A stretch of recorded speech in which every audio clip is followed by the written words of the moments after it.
కేసీఆర్ గారు 2 రోజులు ఆపిండ్రు. మళ్ళీ ఈ రోజుకెళ్ళి స్టార్ట్ అవుతోంది ఆయన ప్రచారం. ఉధృతంగా సాగుతోంది. చూడండి, నిన్న మొన్న వచ్చిన దానికంటే జనాలు ఇంకా బాగా వస్తారు. కేసీఆర్ని ఎన్ని రోజులు మీరు ఆపుతారు సార్? 2 రోజులు, 3 రోజులు, 4 రోజులు, అంతకంటే మీరు ఆపలేరు కదా.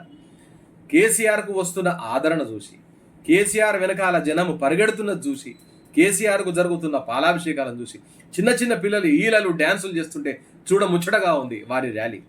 ఎక్కడ కానీ ఇలాంటి ర్యాలీలు వేరే పార్టీలు వాళ్ళు చేస్తున్నారా? కేసీఆర్ జనంతో మమేకమవుతున్నారు. కేసీఆర్ జనం యొక్క సమస్యలను తెలుసుకుంటున్నారు. హోటళ్ళ దగ్గర, చిన్న చిన్న షాపుల దగ్గర, టిఫిన్ సెంటర్ దగ్గర ఆగి మాట్లాడుతున్నారు. ఏంది మీ మీ మీ ప్రాబ్లమ్స్ ఏందని. రైతు కనబడ్డ చోట నిలబడి మాట్లాడుతున్నాడు. ఇటువంటి సమయంలో కేసీఆర్ వెనకాల ర్యాలీ అవుతున్నారు జనం. కేసీఆర్కు మా గోడు చెప్పుకోవాలి, కేసీఆర్కు మాకు జరిగిన అన్యాయాన్ని చెప్పుకోవాలి. నువ్వు ఇచ్చిన స్కీములు మేము ఇప్పుడు పొందుతలేం సార్, నువ్వు ఇచ్చిన రైతు బంధు మాకు వస్తలేదు సార్, నువ్వు ఇచ్చిన పెన్షన్ మాకు వస్తలేదు సార్, నువ్వు ఇచ్చిన రుణమాఫీ మాకు రాలేదు సార్, నువ్వు ఇచ్చిన కేసీఆర్ కిట్ ఇస్తలేడు సార్, నువ్వు ఇచ్చిన పెన్షన్ కూడా తగ్గిపోయింది సార్, నువ్వు ఇచ్చిన పిల్లలకు పెట్టిన టిఫిన్ కూడా తగ్గిపోయింది సార్ అని రకరకాల బాధపడుతూ ప్రజలంతా గొప్పగా చెప్పుకుంటున్నారు. మీ పాలన చాలా బాగుండేది.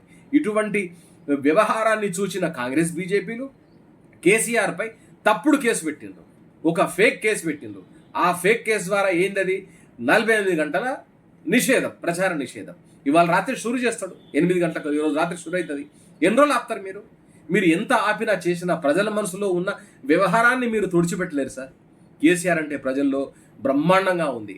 కేసీఆర్ అంటే ప్రజల్లో మంచి పేరుంది. కేసీఆర్ అంటే ప్రజల్లో ఒక ఆత్మాభిమానం ఉంది.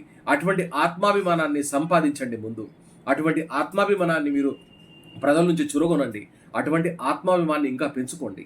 కానీ మీరు పెంచుకుంటుంది తెలంగాణ ప్రజల మీద దురాభిమానం, తెలంగాణ ప్రజలకు దిక్సూచి అయిన కేసీఆర్ మీద కోపం. ఈ 2 మీ ఆరోగ్యానికి మంచిది కాదు. 2 రేపు రానున్న రోజుల్లో మీ పతనాన్ని కూడా దారితీస్తారు సార్. ఇంకో విషయం చెప్తున్నా, మీరు బ్రహ్మాండంగా పనిచేయండి అంతే తప్ప ఇలా కేసులు, నిర్బంధాలు పెట్టి కేసీఆర్ని ఎక్కువ రోజులు ఆపలేరు. మీరు కేసీఆర్ని ఎన్ని రోజులు ఆపితే కేసీఆర్కు అంత సానుభూతి పెరుగుతోందని మీరు గ్రహించాలా. జై తెలంగాణ, జై కేసీఆర్.